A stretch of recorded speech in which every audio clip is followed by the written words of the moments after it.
বন্ধুরা, আজ আমি আপনাদের শোনাতে চলেছি ফ্লাইটের সেই 522-এর সেই মর্মান্তিক দুর্ঘটনার কাহিনী, যেটা আজও শুনলে গায়ের লোম খাড়া হয়ে যায়। ঘটনা শুরু হয় যখন সাইপ্রাসের লারনাকা ইন্টারন্যাশনাল এয়ারপোর্ট থেকে গেসের এথিস ইন্টারন্যাশনাল এয়ারপোর্টের দিকে রওনা দেয় ফ্লাইট 522। সময় ছিল সকাল 9টা 7 মিনিট।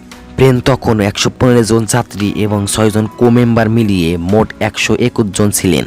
প্লেন চালাচ্ছিলেন 58 বছর বয়সী অভিজ্ঞ পাইলট হ্যান্স জর্গেন মার্টে, যার 16,900 ঘন্টার ফ্লাইট এক্সপেরিয়েন্স ছিল। সাথে ছিলেন কো পাইলট 51 বছর বয়সী ডেম্পো চার্লাস, যারও 7,549 ঘন্টার পাইলট এক্সপেরিয়েন্স ছিল। আর ফ্লাইট অ্যাটেন্ডেন্ট হিসেবে ছিলেন অ্যান্দ্রেস পোডোমো। প্লেন আকাশে ওড়ার 5 মিনিট পর যখন এটি 12,040 ফুট উচ্চতায় পৌঁছায়, হঠাৎ বাজতে শুরু করে take off configuration warning alarm. এই অ্যালার্ম সাধারণত প্লেন যখন মাটিতে থাকে তখনই বাজে, তাই 12,000 ফুট উচ্চতায় এই অ্যালার্মের শব্দ শুনে দুই পাইলটই হতভম্ব হয়ে যান। তারা তৎক্ষণাৎ এয়ার ট্রাফিক কন্ট্রোল এটিসির সাথে যোগাযোগ করেন, কিন্তু কথা বলার মাঝেই প্লেনের ককপিটে একের পর এক আরও অনেক অ্যালার্ম শুরু করে। সিচুয়েশন এতটাই খারাপ হয়ে যায় যে ককপিটের শব্দের চাপে কথা বলাও সম্ভব হচ্ছিল না। প্যানেলেও মাস্টার কাস্টম অ্যালার্ম বাজতে শুরু করে, যার মানে ছিল প্লেনের একাধিক সিস্টেম একসাথে ফেল করেছে। এদিকে ক্রু মেম্বাররা প্লেনের মধ্যে যাত্রীদের শান্ত রাখার চেষ্টা করেছিলেন, কিন্তু সমস্যা আরও বাড়তে থাকে যখন যাত্রীদের শ্বাস নিতে কষ্ট হয়। প্লেনের অটোমেটিক সিস্টেমের মাধ্যমে অক্সিজেন মাস্ক নেমে আসে। প্লেন তখন ছিল প্রায় 18,000 ফুট উচ্চতায়। পাইলটরা বারবার এটিসিকে সমস্যা বোঝাতে চেষ্টা করেছিলেন, কিন্তু ককপিটের সমস্যা এতটাই বেড়ে গিয়েছিল যে যোগাযোগের বিচ্ছিন্ন হয়ে যায়। প্লেনের নিয়ন্ত্রণহীনভাবে উপরের দিকে উঠতে থাকে। সাধারণত এই রুটের ফ্লাইটের সময় 1 ঘন্টা 45 মিনিট ছিল।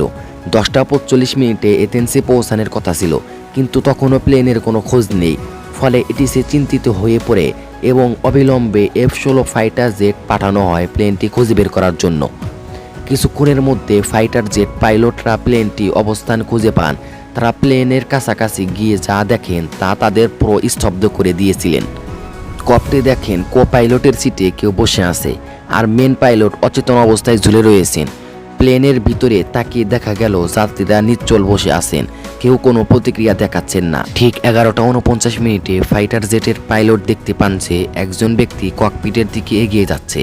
সে ককপিটে ঢুকে পাইলটের সিটে বসার চেষ্টা করে এবং ফাইটার জেটের পাইলটের সাথে সচেষ্টর মাধ্যমে যোগাযোগের চেষ্টা করে, কিন্তু শারীরিক অবস্থা এতটাই খারাপ ছিল যে সে কিছু বলতে পারছিল না।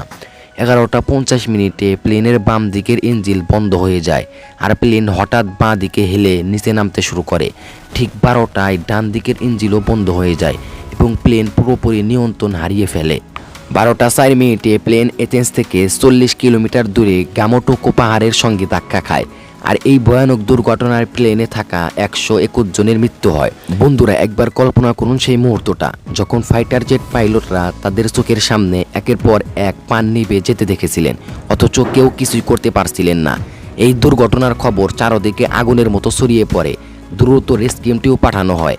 সকলের মৃতদেহ একে একে উদ্ধার করা হয়, কিন্তু যখন কিছু মৃতদেহের অটোপসি করা হয় তখন এক চাঞ্চল্যকর সত্য সামনে আসে।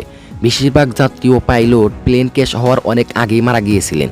তাহলে প্রশ্ন ওঠে, যদি সবাই আগেই মারা গিয়েছিলেন তাহলে প্রায় 2 ঘন্টা ধরে প্লেনটি নিয়ন্ত্রণ করছিলেন কে? উত্তর হলো ফ্লাইট অ্যাটেন্ডেন্ট অ্যান্দ্রেস পোডোমো। অ্যান্দ্রেস আসলে একজন স্কুবা ডাইভারও ছিলেন, যার কারণে সে তার শ্বাস অনেক সময় ধরে আটকে রাখতে পারত। তাই অন্যদের তুলনায় সে কিছুটা বেশি সময় টিকে থাকতে পেরেছিল। সে ককপিটে ঢুকে প্লেনকে নিয়ন্ত্রণ আনার প্রাণপণ চেষ্টা করেছিল।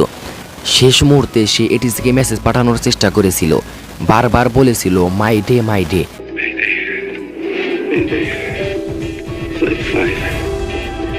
কিন্তু দুর্ভাগ্যবশত পরিস্থিতি বাঁচানোর মতো ছিল না। প্লেন শেষ পর্যন্ত পাহাড়ে গিয়ে বিধ্বস্ত হয়। পরবর্তীতে তদন্তে জানা যায় দুর্ঘটনার আসল কারণ ছিল মাত্র একটি বাটন, প্লেনের প্রেসারাইজেশন বাটন। এই বাটনটি প্লেনের রুটিন সার্ভিসের সময় ম্যানুয়াল মোডে রাখা হয়েছিল এবং সেটিকে অটো মোডে ফেরত দেওয়া হয়নি। পাইলট ও কো পাইলট এই মারাত্মক ভুল খেয়াল করতে পারেননি। এর ফলে প্লেনের কেবিনে অক্সিজেনের পরিমাণ কমতে শুরু করে এবং এদিকে একে একে সবাই বেহুশ হয়ে যায়। আসলে যদি সার্ভিস টেকনিশিয়ানরা একটু বেশি সতর্কতা নিত তাহলে হয়তো 121 জনের প্রাণ চলে যেত না।